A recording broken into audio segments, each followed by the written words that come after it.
Good morning, dear students. Welcome to this online lecture. I am Mr. Rahul Pawar. In today's lecture, we are going to see the third example on the computation of income from business. This is example number 3. Following is the profit loss account of Miss Sheetal. Here, the profit and loss account is given, and this profit and loss account is of Miss Sheetal, means she is the owner of the business. Okay, Miss Sheetal is the owner of the business. See the profit and loss account. Profit and loss account for the year ended 31st March 2020. आपल्याला एक्झाम्पलमध्ये जे profit and loss account दिलेलं आहे ते 31 मार्च 2020चं आहे आणि हे profit and loss account miss Sheetal या व्यक्तीचं आहे. So miss Sheetal is the owner of the business. This is debit side of profit and loss account. We know that on the debit side of profit and loss account we record the different expenses of the business. Business चालवण्यासाठी आपल्याला कोणकोणता खर्च आला ते सर्व खर्च आपण profit and loss अकाउंटच्या डेबिट साईडला रेकॉर्ड करतो. Now we will read the expenses one by one. आपण आता एक एक खर्च वाचूया. बघा, the first expenditure is salary. Amount of salary is 1,25,000. Salary paid किती केली आहे? 1,25,000 पेड केलेली आहे. हा पहिला खर्च आहे. Second expenditure is general expenses. Amount is 12,500. General एक्सपेन्सेसवरती 12,500 एवढा खर्च केला आहे. Then next expenditure is travelling expenses. ट्रॅव्हलिंगचा खर्च किती रुपये आहे? 1,250. 1,250 एवढा ट्रॅव्हलिंगसाठीचा खर्च आहे. Next expenditure is postage. Okay, पोस्टाने कुरिअरने डॉक्युमेंट्स इकडे तिकडे पार्सल पाठवलं, डॉक्युमेंट्स पाठवले, त्याचा खर्च आहे 125 रुपये. Next expenditure is depreciation. Amount of depreciation is 25,000. डेप्रिसिएशनचा खर्च किती आहे? 25,000. त्यानंतर next expenditure is stationery. Amount of stationery is 2,500. स्टेशनरीवरती किती खर्च झाला आहे? 2,500. त्यानंतर next expenditure is machinery purchased. Machinery purchased amount is ₹15,700. आता machinery, we know that machinery is our asset, correct? And when we purchase any asset, then asset should be recorded on the asset side of the balance sheet. ज्या वेळेला आपण एखादी asset खरेदी करतो त्यावेळेला ती asset आपण बॅलन्स शीटच्या असेट साईडला दाखवली पाहिजे. या एक्झाम्पलमध्ये मशिनरी खरेदी केली, असेट खरेदी केली, ती प्रॉफिट अँड लॉस अकाउंटच्या डेबिटला दाखवले, म्हणजे ही एंट्री पूर्णपणे चुकीची आहे. करेक्ट? कारण मशिनरी परचेस केली. Machinery is the fixed asset, and when we purchase any fixed asset then it should be recorded on the asset side of the balance sheet. ज्या वेळेला आपण मशिनरीसारखी फिक्स्ड असेट खरेदी करतो त्यावेळेला ती असेट आपण बॅलन्स शीटच्या असेट साईडला दाखवली पाहिजे. या एक्झाम्पलमध्ये ती असेट प्रॉफिट अँड लॉसच्या डेबिटला दाखवले, म्हणजे ही एंट्री चुकीची आहे, म्हणून याला इथं फुली केलेली आहे. हे चुकीची एंट्री इथं दाखवणं हे चुकीचं आहे. This is machinery purchased. Then next expenditure is donation to school. एखाद्या शाळेला डोनेशन म्हणजे देणगी दिली. किती रुपये? 10,500. त्यानंतर next is GST. GST means goods and service tax. किती GST पेड केला आहे? Goods and service tax paid केला आहे 25,000. 25,000 टॅक्स पेड केला. Next expenditure is RDD. We know that RDD means reserve for doubtful debts. RDD किती पेड केली आहे? RDD किती केली आहे? तर 2,500. आणि लास्ट नेट प्रॉफिट. ह्या बिझनेसचा नेट प्रॉफिट किती आहे? तर 1,58,000 आहे. 1,58,000 आहे. And in the previous two examples we have seen that whenever we have to calculate the income from business, आपण पाठीमागच्या दोन्ही एक्झाम्पलमध्ये पाहिलं की ज्या वेळेला आपल्याला एखाद्या बिझनेसचं इन्कम कॅल्क्युलेट करायचं असतं त्यावेळेला आपल्याला इन्कम कॅल्क्युलेट करण्याची सुरुवात या नेट प्रॉफिटपासून करावी लागते. Net profit as per profit and loss account. आणि प्रॉफिट अँड लॉस अकाउंटप्रमाणे नेट प्रॉफिट किती दिला आहे? तर तो आहे 1,58,000. This is the debit side. These are the different expenses of the business. हे बिझनेसचे सर्व एक्सपेन्सेस झाले. प्रॉफिट अँड लॉस अकाउंटची डेबिट साईड झाली. Now we will see the credit side of profit and loss account. Profit and loss अकाउंटच्या credit साईडला कोणकोणते points आहेत आता आपण ते पाहूया. The first income on the credit side is gross profit. Credit साईडला पहिले इन्कम कोणतं आहे तर gross profit, and amount of gross profit is ₹3 lakh. Gross प्रॉफिटची रक्कम किती आहे 3 लाख रुपये. त्यानंतर next income which is recorded on the credit side of P&L account is commission. Commission किती रुपये मिळाले तर 30,000 रुपये कमिशन मिळाले. आपण प्रॉफिट अँड लॉस अकाउंटचे क्रेडिट साईड वाचतोय आणि क्रेडिट साईडला बिझनेसचे सर्व इन्कम्स हे रेकॉर्ड केलेले असतात. कमिशन मिळालं किती रुपये 30,000. तसंच पुढचं इन्कम आहे सन्ड्री इन्कम. किरकोळ इन्कम किती रुपये मिळाले तर 3,000 रुपये मिळाले. This is next. Then the another income is gift from parents. ही जी कोण ओनर आहे मिस शीतल, या व्यक्तीला पेरेंट्सकडून गिफ्ट मिळालं किती रुपयाचं 12,000चं. आता पेरेंट्सकडून गिफ्ट मिळालं, फ्रेंड्सकडून गिफ्ट मिळालं, रिलेटिव्सकडून गिफ्ट मिळालं. Gift is a personal benefit. आपण ज्या वेळेला एखाद्याला गिफ्ट देतो किंवा आपल्याला एखादं गिफ्ट मिळतं, गिफ्ट मिळणं किंवा गिफ्ट देणं ही आपली पर्सनल गोष्ट आहे, त्यामुळे तो पर्सनल इन्कम आहे. Then next income is dividend received. किती रुपये डिव्हिडंड मिळाला आहे 23,075, 23,075. This is another income. And last income which is given on the profit and loss account credit side is bad debts recovered. Bad debts म्हणजे कस्टमरने पैसे बुडवले आणि ते पैसे रिकवर झाले म्हणून त्याला बॅड डेब्ट्स रिकवर्ड म्हणतात. अमाऊंट किती आहे तर 10,000 रुपये आहे. These are the different incomes which are shown on the credit side of a profit and loss account, and total of both the sides is 3,78,075. Profit and loss अकाउंटच्या दोन्ही बाजूची बेरीज किती दिलेली आहे तर ती आहे 3,78,075 ही आपल्याला दिलेली बेरीज आहे. Okay, this is profit and loss account. Now we will read the adjustments. First adjustment is depreciation as per income tax. Depreciation as per income tax म्हणजे हे ॲडजस्टमेंट डेप्रिसिएशनवर आहे म्हणून आपण डेप्रिसिएशनला टिक मार्क करूया. ज्या ज्या पॉईंट्सवरती ॲडजस्टमेंट आहे त्याला आपण टिक मार्क करू. This is first. Then second adjustment is on salary. So we will tick mark on the point salary. सॅलरीला आपण टिक मार्क करूया. Then next expenditure is on general expenses. General expenses ला आपण tick mark करूया. And the last adjustment is on GST. GST include. So this adjustment is on GST. So we will tick mark on GST. These are the 4 adjustments which are given. आपण ज्या ज्या adjustment दिल्या त्याला आपण tick mark केलेली आहे. Okay. After that, you are required to compute the taxable income from business for AY 2020-21. Adjustment नंतर आपल्याला काय सांगितलं आहे तर you are required to compute means to calculate. आपल्याला काय कॅल्क्युलेट करायचं आहे तर टॅक्सेबल इन्कम फ्रॉम बिझनेस. या बिझनेसचं इन्कम कॅल्क्युलेट करायचे कोणत्या वर्षासाठी फॉर असेसमेंट इयर 2020-21. या वर्षासाठी आपल्याला इन्कम कॅल्क्युलेट करायचं आहे. एक्झाम्पलच्या फर्स्ट सेंटेन्समध्ये सांगितलेलं की बिझनेसचे ओनर कोण आहे मिस शीतल, म्हणून एक्झाम्पलच्या सोल्युशनमध्ये पहिल्यांदा ओनरचं नाव लिहायचं मध्ये सेंटरला मिस शीतल. त्यानंतर आपण कोणतं इन्कम कॅल्क्युलेट करतो आहे तर आपल्याला इन्कम फ्रॉम बिझनेस कॅल्क्युलेट करायचं. हे कॉम्प्यूट करायला सांगितलं आहे म्हणून हेडिंग द्यायचं computation means calculation of income from business. Okay, computation of income from business. आणि हे इन्कम आपण कोणत्या वर्षासाठी कॅल्क्युलेट करतोय ते एक्झाम्पलमध्ये सांगितलं आहे फॉर AY 2020-21 म्हणून इथे ते मेन्शन करायचं for assessment year 2020-21. Okay, example सोडवण्यापूर्वी सगळ्यात पहिल्यांदा ओनरचं नाव मिस शीतल लिहिलं. सेकंड लाईनला आपण कोणतं इन्कम कॅल्क्युलेट करतोय इन्कम फ्रॉम बिझनेस म्हणून त्याला हेडिंग दिलं computation of income from business हे सेकंड लाईनला. आणि थर्ड लाईनला हे इन्कम आपण कोणत्या असेसमेंट इयरचं कॅल्क्युलेट करतोय ते मेन्शन करायचं फॉर असेसमेंट इयर 2020-21. ओके, एक्झाम्पलच्या अगोदर हे 3 पॉईंट्स मेन्शन करावे लागतात.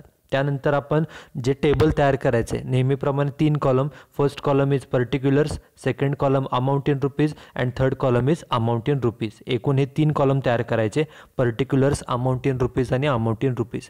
पूर्ण एक पेजमध्ये आपण हे एक्झाम्पल सोडवतो. आता एक्झाम्पल सोडवताना पहिली स्टेप काय असते the first step in solving the example is to start with the net profit as per profit and loss account. Profit and loss account प्रमाणे जो आपला नेट प्रॉफिट आहे तो किती आहे तो पहिल्यांदा घ्यायचा म्हणून हेडिंग द्यायचं net profit as per profit and loss account. बघा मग प्रॉफिट अँड लॉस अकाउंट प्रमाणे आपला नेट प्रॉफिट किती आहे तर तो आहे 1,58,000. बरोबर. मग तो प्रॉफिट पहिल्यांदा आउटर कॉलमला लिहायचा. बघा इथं net profit as per profit and loss account amount 1,58,000. त्यामुळे सुरुवात करायची नेट प्रॉफिटपासून. Net profit as per profit and loss account आणि त्याची अमाऊंट जी आहे ते आउटर कॉलमला घ्यायची 1,58,000. This is first step. Then the second step is net profit घेतल्यानंतर दुसरी स्टेप काय करायची तर प्रॉफिट अँड लॉस अकाउंटच्या डेबिट साईडला, ही डेबिट साईड आहे, this is the debit side of profit and loss account.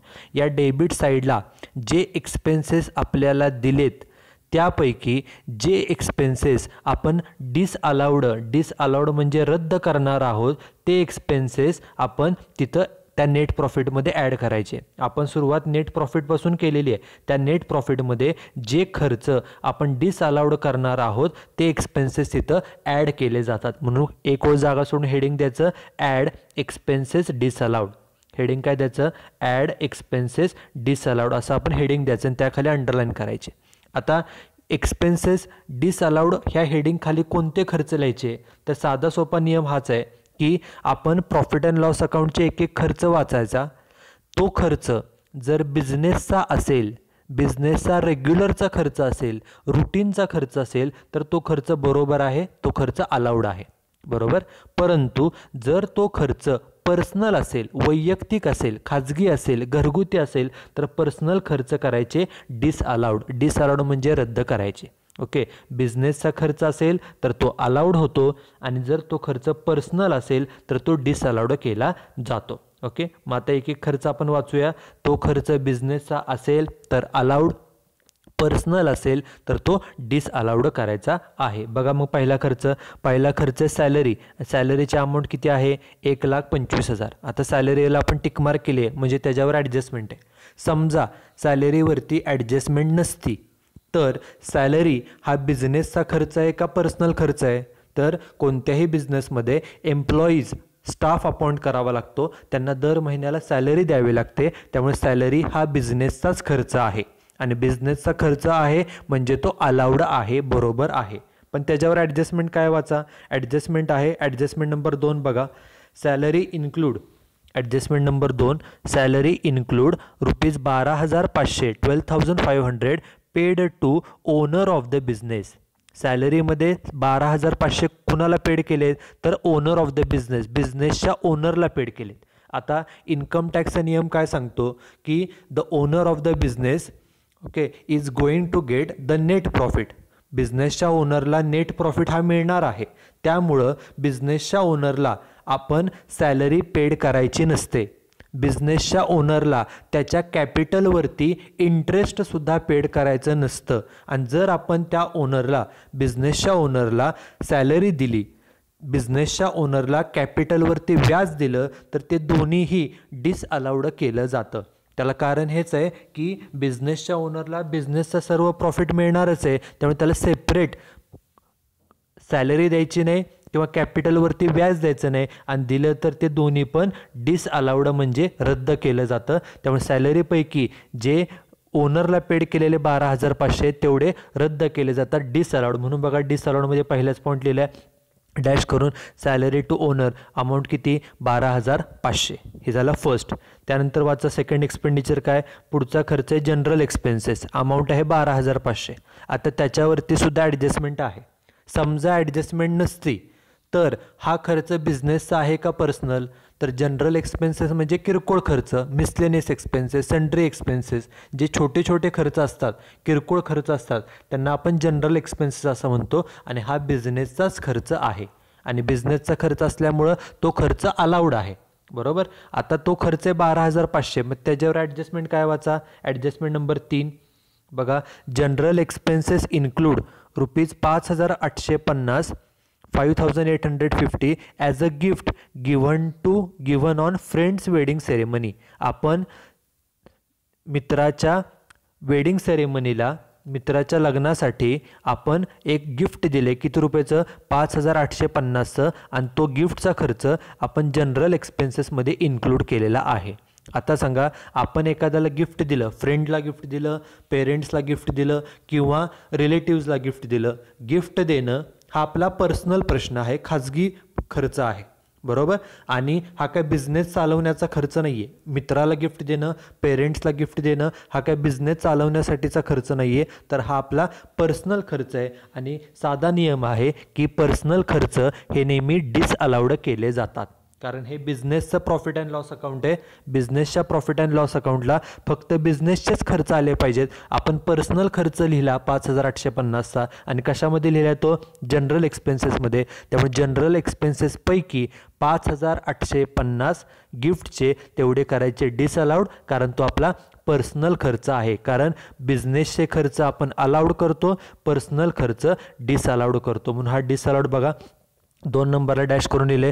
General expenses कंसामध्ये गिफ्ट टू फ्रेंड किती रुपये 5850. ओके. जनरल एक्सपेन्सेसमध्ये तो खर्च इन्क्लूड केला होता, म्हणून जनरल एक्सपेन्सेस 5850 एवढे डिसअलाउड केले. बघा आता पुढचा खर्च. त्यानंतर तिसरा खर्च आहे ट्रॅव्हलिंग एक्सपेन्सेस. ट्रॅव्हलिंग एक्सपेन्सेसची अमाऊंट किती आहे 1250. ओके. ट्रॅव्हलिंग एक्सपेन्सेसवरती कोणतीच ॲडजस्टमेंट दिलेली नाही आहे. ओके. मग साधा एवढाच विचार करायचा की हा खर्च बिझनेसचा आहे का पर्सनल आहे. बघा, बिझनेस चालवण्यासाठी बिझनेसमध्ये जे एम्प्लॉईज असतात, जे सेल्समन असतात, त्यांना बिझनेसच्या कामासाठी इकडं तिकडे फिरावं लागतं. त्यामुळे ट्रॅव्हलिंग हा बिझनेसचाच खर्च आहे आणि बिझनेसचा खर्च असल्यामुळे तो खर्च हा पूर्णपणे अलाउड आहे. अलाउड म्हणजे तो बरोबर आहे. बरोबर. आपल्याला जे इथं खर्च लिहायचे, इथं कोणते खर्च लिहायचे, जे खर्च आपण डिसअलाउड करणार आहोत, रद्द करणार आहोत, तेवढेच फक्त इथं लिहायचे. त्यामुळं हा जो काय खर्च आहे हा बिझनेसचा खर्च आहे. ट्रॅव्हलिंगचा खर्च हा बिझनेसचा आहे आणि बिझनेसचे खर्च आपण अलाउड करतो. त्यामुळं हा खर्च बरोबर आहे, अलाउड आहे. इथं बघा पुन्हा एकदा, इथं फक्त जे रद्द करायचे, डिसअलाउड करायचे तेवढेच खर्च लिहायचे असतात, कारण आपले हेडिंग आहे ॲड एक्सपेन्सेस डिसअलाउड. जे खर्च आपण डिसअलाउड करणार आहोत तेवढेच खर्च फक्त इथं लिहायचे असतात. बघा मग पुढचा खर्च. ट्रॅव्हलिंग नंतर पुढचा काय पोस्टेज. पोस्टेजचा खर्च किती आहे 125. आता ॲडजस्टमेंट त्याच्यावरती काहीही दिलेली नाही. मग एवढंच फक्त पाहायचं की पोस्टेज हा बिझनेसचा खर्च आहे का पर्सनल आहे. पोस्टेज म्हणजे काय, तर पोस्टाने, कुरिअरने आपण एका ठिकाणावरून दुसरीकडे डॉक्युमेंट पाठवले, पार्सल पाठवले. कुठलाही बिझनेस असेल, whether it is solo proprietary, partnership or a company business, whether it is small size, medium size or large size business, every business has to spend certain money on postage and Telegram.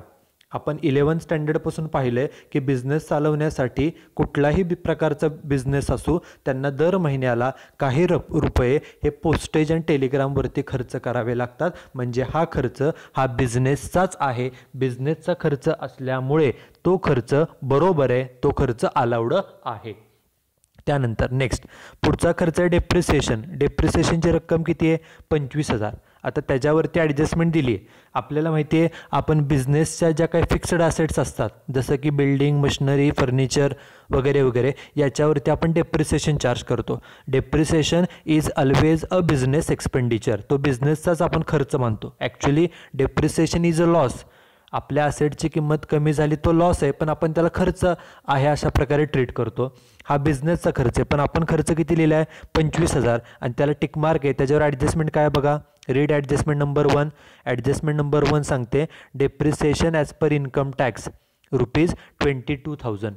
Okay. Income टॅक्सप्रमाणे depreciation किती पाहिजे 22,000. आपण किती लिहिले बघा, आपण लिहिले 25,000. पाहिजे होतं किती 22, आपण किती लिहिलं 25, म्हणजे आपण 3,000 रुपये डेप्रिसिएशन जादा लिहिले.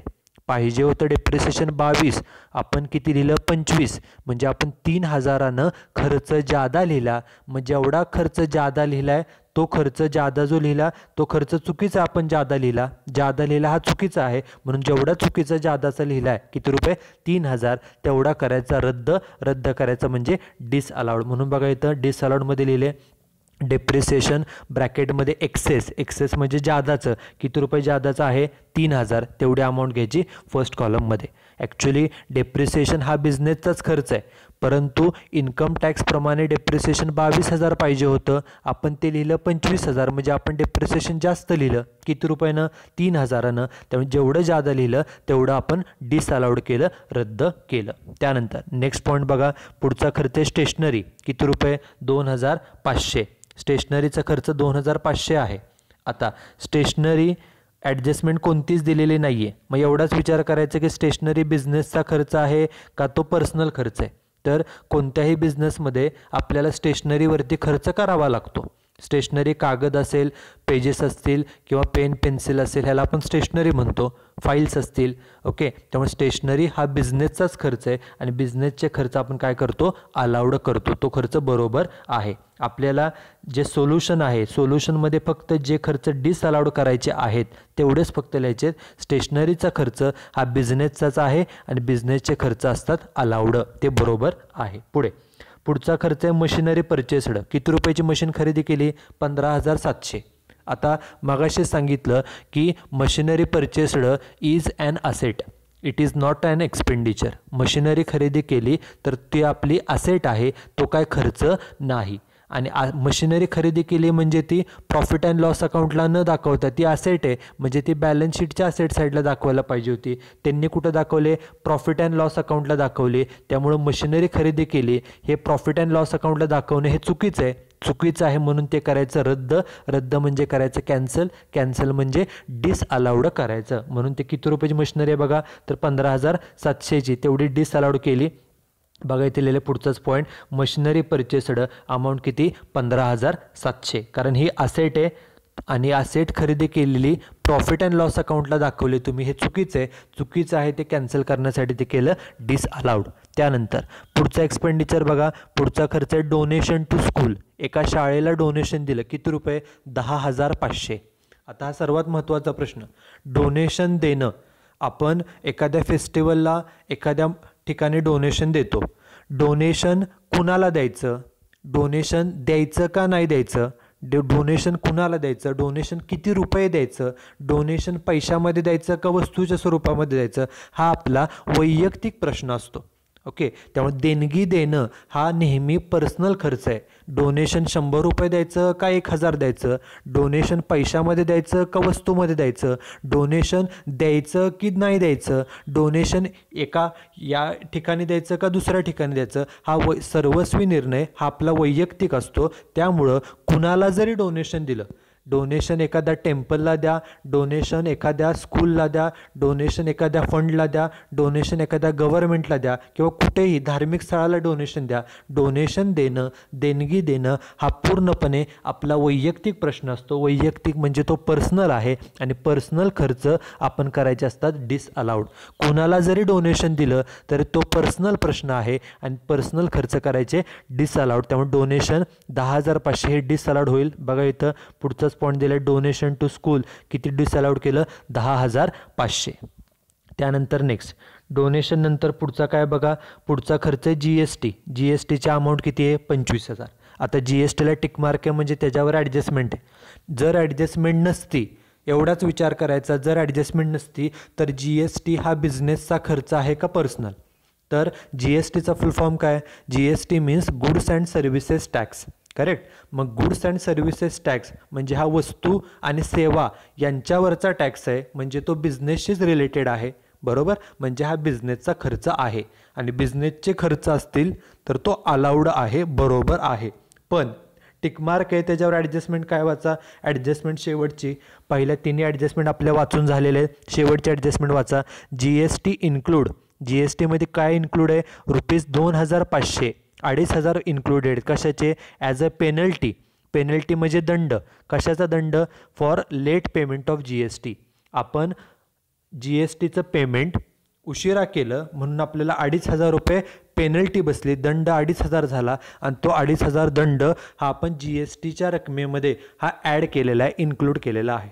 आता आपल्याला जेव्हा पेनल्टी बसते, एक सिंपल एक्झाम्पल बघा. सपोज आपण 2 व्हीलर गाडीवरती चालवत असू, आपल्याला जर समजा ट्रॅफिक पोलिसने अडवलं, आपल्याला लायसन्स मागितलं किंवा PUC मागितलं, हेल्मेट नाही आहे समजा, तर आपल्याला दंड भरावा लागतो. आपल्याला पेनल्टी का भरावी लागते? We have to pay the penalty, we have to pay the fine because of our own mistake. आपल्या चुकीमुळं आपल्याला दंड भरावा लागतो. आणि पेनल्टी भरावी लागली, दंड भरावा लागला, हा आपल्या वैयक्तिक चुकीमुळे असतो, पर्सनल चुकीमुळे असतो. आणि पर्सनल चूक झाली, वैयक्तिक चूक आहे म्हणजे हा खर्च पर्सनल मानला जातो आणि सगळे पर्सनल खर्च आपण काय करतो, रद्द करतो, म्हणजेच ते डिसअलाउड करतो. GST भरण्यासाठी, GST हा बिझनेसचाच खर्च आहे, बिझनेसशीच रिलेटेड आहे, परंतु दंड का भरावा लागला, का तर आपण उशिरा टॅक्स भरला म्हणून. ओके, आणि उशिरा टॅक्स भरला म्हणून दंड भरावा लागला आहे. आणि ही आपली चूक आहे की आपण उशिरा पेमेंट केलं, हे आपली पर्सनल चूक आहे. आणि पर्सनल खर्च, पर्सनल ह्याच्यामुळे जो लॉस होतो, खर्च होतो, तो पर्सनल खर्च आहे. आणि पर्सनल खर्च करायचे असतात डिसअलाउड. डिसअलाउड म्हणजे रद्द. म्हणून जे काय पेनल्टीचे आहेत 2,500 रुपये तेवढे करायचे डिसअलाउड. म्हणून बघा इथं लिहिलेलं आहे GST into bracket penalty for late payment किती रुपये, 2,500, तेवढे केले रद्द, कारण तो आपला पर्सनल चुकीमुळे झालेला आहे. आणि त्यानंतर लास्ट एक्सपेंडिचर वाचा, तो आहे RDD. RDDची रक्कम किती आहे, RDDची रक्कम आहे 2,500. आता RDD म्हणजे reserve for doubtful debts. RDD म्हणजे काय, तर कदाचित आपले कस्टमर्स, डेटर्स पैसे बुडवतील म्हणून आपल्याला असा अंदाज आहे, म्हणून आपण ते RDD करतो, प्रोव्हिजन करतो. परंतु RDD ही बिझनेसचीच असते, पण तरी देखील RDD ही नेहमी डिसअलाउडच केली जाते. प्रत्येक वेळेला ती डिसअलाउड करायची असते, कारण RDD ही नेहमी आपण अंदाजे करतो. आपल्याला बिझनेसमनला असं वाटतंय की कदाचित एवढे पैसे बुडतील. ओके, हा अंदाज आहे. अंदाजे असल्यामुळे RDD ही नेहमी डिसअलाउड केली जाते. किती रुपये बघा, 2,500. म्हणून RDD पण डिसअलाउड करायची जरी ती बिझनेसची असली. किती, 2,500. बघा आपलं प्रॉफिट अँड लॉस अकाउंटची जी डेबिट साईड आहे ते सर्व झालेले आहे. डेबिट साईडला आपण जे पॉईंट्स होते ते सर्व वाचलेले आहेत. आणि ज्या ॲडजस्टमेंट होत्या बघा, ॲडजस्टमेंट चारीला टिकमार्क आहे, चारीसुद्धा ॲडजस्टमेंटचे इफेक्ट आपण केलेले आहेत. आता डेबिट साईड झालेली आहे. आता आपण वाचूया क्रेडिट साईड. क्रेडिट साईडला सर्व इन्कम्स असतात. आपण एक एक इन्कम वाचायचे. क्रेडिट साईडला जे इन्कम्स आहेत त्याला कुठेच टिकमार्क नाही आहे, म्हणजे इन्कम्सवरती कोणतीच ॲडजस्टमेंट नाही आहे. एक्सपेन्सेस झालेले आहेत. एक्सपेन्सेस जे डिसअलाउड करायचे होते ते आपण इनर कॉलमला घेतले, त्याखाली रेश सोडून त्याची बेरीज, ह्या सर्व अमाऊंटची बेरीज बाहेर घेतली. किती, 52,550. आपल्याला बघा आउटर कॉलमला नेट प्रॉफिट होता 1,58,000. त्यामध्ये हे 52,550 काय करायचे, आपल्याला एक्सपेन्सेस ॲड करायचे, म्हणून 52,550 ॲड केले. रेषेच्या खाली टोटल घेतली, ती किती आली, 2,10,550. त्यामुळं सुरुवात आपण केली होती net profit as per profit and loss account. तो नेट प्रॉफिट होता 1,58,000. ही पहिली स्टेप. सेकंड स्टेपमध्ये आपण एक्सपेन्सेस ॲड केले. जे एक्सपेन्सेस आपण रद्द करणारे, डिसअलाउड करणारे ते ॲड केले. एक्सपेन्सेस ॲड, त्याच्या विरुद्ध इन्कम्स करायचे लेस. ही तिसरी आणि शेवटची स्टेप. म्हणून एक ओळ जागा सोडून लिहायचं, लेस इन्कम्स डिसअलाउड. आता कोणते इन्कम डिसअलाउड करायचे, तर पुन्हा तोच नियम, एक एक इन्कम वाचायचं. ते इन्कम बिझनेसचं असेल तर अलाउड, ते इन्कम पर्सनल असेल तर डिसअलाउड करायचं. बिझनेस करून पैसे मिळवले तर बिझनेसचं इन्कम आणि ते अलाउड आहे. आणि जर ते पर्सनल असेल म्हणजेच बिझनेसचं नसेल तर ते डिसअलाउड करायचं. मग आता बघा, पहिले इन्कम आहे ग्रॉस प्रॉफिट. ॲडजस्टमेंट काही नाही आहे. आणि ग्रॉस प्रॉफिट आपल्याला माहिती आहे, आपण 11 स्टँडर्डपासून शिकलो आहे की ग्रॉस प्रॉफिट हा बिझनेसचाच असतो. आणि बिझनेसचा आहे म्हणजे तो बरोबर आहे, बरोबर आहे म्हणजे तो अलाउड आहे. हा बिझनेसचा आहे म्हणजे तो अलाउड आहे, बरोबर. त्यानंतर नेक्स्ट इन्कम आहे कमिशन. कमिशन मिळाले 30,000 रुपये. आता प्रिव्हियस एक्झाम्पलमध्ये पण आपण पाहिलं की कमिशन रिसिवड किंवा कमिशन पेड बिझनेस रन करताना, बिझनेस चालवताना आपल्याला काही कामं करून आपल्याला कमिशन मिळतं सुद्धा आणि आपल्याला कमिशन काही कामासाठी द्यावं सुद्धा लागतं, बरोबर. त्यामुळे कमिशन हे बिझनेसचंच इन्कम आहे. कमिशन जर मिळालं तर ते बिझनेसचं इन्कम, कमिशन जर आपण पेड केलं तर तो बिझनेसचाच खर्च मानला जातो. त्यामुळं कमिशन मिळालं हे पूर्णपणे बिझनेसचं इन्कम आहे आणि बिझनेसचं इन्कम आहे म्हणजे ते पूर्णपणे ते अलाउड आहे, बरोबर आहे. आपल्याला या ठिकाणी सोल्युशनमध्ये फक्त जे डिसअलाउड करायचे आहेत, रद्द करायचे तेवढेच इन्कम्स फक्त लिहायचे आहेत. पुढचे इन्कम बघा. पुढचे इन्कम आहे सन्ड्री इन्कम. किरकोळ इन्कम किती मिळालं, 3,000. आता हे इन्कम बिझनेसचं आहे का पर्सनल, तर किरकोळ इन्कम जे छोटे छोटे इन्कम मिळतात बिझनेसला त्याला आपण सन्ड्री इन्कम, मिसलेनियस इन्कम असं म्हणतो, ओके. आणि बिझनेस चालवताना असे किरकोळ इन्कम मिळतच असतात. त्यामुळे हे बिझनेसचंच इन्कम आहे आणि बिझनेसचं इन्कम असल्यामुळे ते पूर्णपणे अलाउड आहे. ओके, हे अलाउड आहे. पुढे नेक्स्ट इन्कम वाचा. Next income is gift from parents. ही जी कोण ओनर आहे मिस शीतल, या व्यक्तीला तिच्या पेरेंट्सकडून गिफ्ट मिळालं 12,000चं. आता आपल्याला गिफ्ट मिळालं, ओके, बिझनेस करून काय गिफ्ट मिळालेलं नसतं. गिफ्ट हे आपलं पर्सनल आहे, पर्सनल कारणासाठी आपल्याला गिफ्ट मिळतं. गिफ्ट मिळालं हे काय बिझनेसचं इन्कम नाही आहे, तर हे आपलं पर्सनल आहे. त्यामुळे आणि आपण नेहमी पर्सनल इन्कम काय करतो, डिसअलाउड करतो. त्यामुळे हे जे गिफ्ट मिळाले हे पर्सनल आहे आणि पर्सनल इन्कम करायचे डिसअलाउड. म्हणून बघा डिसअलाउडमध्ये पहिलेच दिले गिफ्ट फ्रॉम पेरेंट्स किती रुपयाचं, 12,000. हे पर्सनल आहे त्यामुळे ते डिसअलाउड केलं. त्यानंतर नेक्स्ट बघा डिव्हिडंड रिसिव्ड. डिव्हिडंड किती मिळालं आहे, 23,075. आता आपण अगोदरही पाहिलेलं आहे, डिव्हिडंड आपल्याला कशावरती मिळतो, तर शेअर्सवरती मिळतो. बरोबर, आपण जर शेअर्स काय खरेदी केले असतील तर त्या शेअर्सवरती वर्षाच्या शेवटी आपल्याला डिव्हिडंड मिळतो. त्यामुळे हा जे काही पैसे मिळालेले आहेत, डिव्हिडंड जो मिळालेला आहे तो आपल्या इन्व्हेस्टमेंट जी केली होती शेअर्समध्ये, इन्व्हेस्टमेंट इन शेअर्स, त्याच्यावरचे हे रिटर्न्स आहेत. गुंतवणूक जी केली होती त्याच्यावरचं इन्कम आहे हे डिव्हिडंड. काय आपण हे पैसे आपण बिझनेस रन करून, बिझनेस चालवून कमवलेले नाहीत. ओके, आपण ज्या वेळेला इन्व्हेस्टमेंट करतो, गुंतवणूक करतो, शेअर्समध्ये इन्व्हेस्टमेंट केली, डिव्हिडंड मिळतो. बँकेमध्ये FD केली, व्याज मिळतं. डिबेंचरमध्ये पैसे गुंतवले त्याच्यावर सुद्धा इंटरेस्ट मिळतं. गव्हर्नमेंट सिक्युरिटीमध्ये पैसे गुंतवले त्याच्यावर इंटरेस्ट मिळतं. त्यामुळं जे इंटरेस्ट आपल्याला मिळतं, जो डिव्हिडंड आपल्याला मिळतो, तो आपल्या गुंतवणुकीवरचा इन्कम आहे. बिझनेस करून आपल्याला डिव्हिडंड मिळत नाही, बिझनेस चालवून आपल्याला व्याज मिळत नाही. त्यामुळे हे बिझनेसचं इन्कम नाही आणि बिझनेसचं इन्कम नाही, त्यामुळे ते करायचं डिसअलाउड. जर ते पैसे मिळालेले पैसे बिझनेस करून कमवले असते तर बिझनेसचे इन्कम. हे जे पैसे मिळाले डिव्हिडंडच्या स्वरूपामध्ये 23,075, हे काय बिझनेस चालवून डिव्हिडंड मिळालेला नसतो, मिळत नाही. त्यामुळे हे बिझनेसचं इन्कम नाही आणि बिझनेसचं इन्कम नाही म्हणून ते करायचं रद्द, ते करायचं डिसअलाउड. बघा मग डिसअलाउडमध्ये डिव्हिडंड रिसिव्ड अमाऊंट पहिल्या कॉलमला किती, 23,075. आणि लास्ट बघा शेवटचे इन्कम आहे बॅड डेब्ट्स रिकव्हर्ड. बॅड डेब्ट्स जे बुडालेले पैसे होते त्याला आपण बॅड डेब्ट्स म्हणतो. कस्टमरने पैसे बुडवले, आपण त्याला बॅड डेब्ट्स असं म्हणतो. किती रुपये बुडवले होते आणि ते पैसे, बुडालेले पैसे रिकवर झाले, वसूल झाले किती रुपये, 10,000. आता एवढंच बघायचं की हे बिझनेसचं इन्कम आहे का पर्सनल. बॅड डेट्स म्हणजे कस्टमरनं पैसे बुडवले होते आणि ते पैसे रिकवर झालेत, म्हणजे हे बिझनेसचं येणं होतं, ते बुडालं होतं पण तेच पैसे परत वसूल झाले, रिकवर झाले, म्हणजे हे बिझनेसचंच इन्कम आहे. आणि बिझनेसचे इन्कम आपण काय करतो, अलाउड करतो. जर ते इन्कम बिझनेसचं आहे असेल तर ते आपण अलाउड करतो, बिझनेसचं नसेल तर डिसअलाउड. बुडालेले पैसे, बिझनेसचे बुडालेले पैसे परत वसूल झाले, हे बिझनेसचेच पैसे होते, तेच मिळालेत, त्यामुळे ते बिझनेसचं इन्कम आहे आणि बिझनेसचं असल्यामुळे ते अलाउड आहे. बघा डेबिट साईड मगाशीच झालेली आहे, क्रेडिट साईड पण झालेली आपली आत्ता. डेबिट साईड झाली, क्रेडिट साईड झाली, आपल्या सर्व ॲडजस्टमेंट चारही मगाशी. डेप्रिसिएशन झालेलं आहे, सॅलरीची ॲडजस्टमेंट झाली आहे, जनरल एक्सपेन्सेस, GST चारही ॲडजस्टमेंट झालेले आहेत. बघा इन्कम जे डिसअलाउड होते ते 2च, त्या दोन्हींच्या खाली रेश सोडून बेरीज बाहेर घेतली किती, 35,075. आणि आता हे 35,075 काय करायचं आहे, आपली वरची टोटल 2,10,550 होती. आपले हे जे इन्कम्स बाहेर आलेत किती, 35,075, हे काय करायचे आपल्याला, तर लेस करायचे, बरोबर. मग 2,10,550मधून हे 35,075 लेस केले, वजाबाकी खाली किती आली, तर 1,75,475, 1,75,475, आणि त्याला नाव द्यायचं इन्कम फ्रॉम बिझनेस. ओके, त्यामुळे इन्कम फ्रॉम बिझनेस कॅल्क्युलेट करताना एकूण 3 स्टेप. पहिली स्टेप, सुरुवात करायची net profit as per profit and loss account, तो प्रॉफिट घ्यायचा आउटर कॉलमला.